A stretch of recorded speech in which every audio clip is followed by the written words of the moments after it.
CEQA exemption, exception, limitation, streamlining.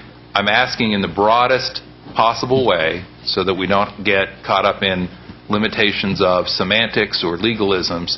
Is there going to be a proposal at some point in the foreseeable future to provide some sort of environmental adjustment in an effort to accommodate the project? Because if so, we ought to be hearing about it now, not after budget action is taken. It's possible. It will depend on the outcome of discussions that we have with the environmental community. It's a little vague. I wonder if you could give us a little more clarity about the nature of the things that you're thinking about. Because while I appreciate your involvement with the stakeholders, there is the legislature that needs to have the opportunity to weigh in on how the funds are used. You might or might not get some members of the legislature to vote for the money. You might or might not get the same result if they knew the money was going to be spent in a way that short-circuited important environmental protections.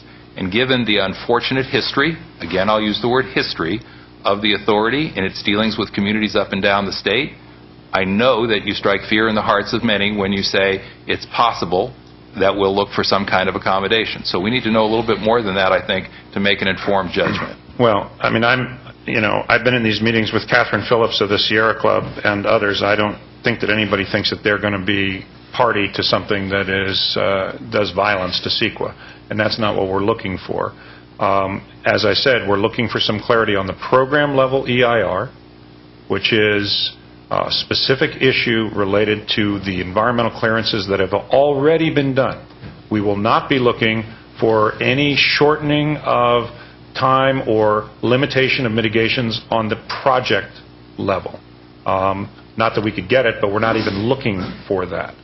The only other thing that, if you asked me what I would like to see, and I have no idea if it's possible, is if the legislature does go forward with this, then I'd like to be in a world where if we're before a judge somewhere, the remedies available to the judge go to mitigation as opposed to injunctive relief because of the risks that were talked about. I don't know that we can get there. I don't know that we can get people to agree to that. If you're asking me what I'd like, that's it.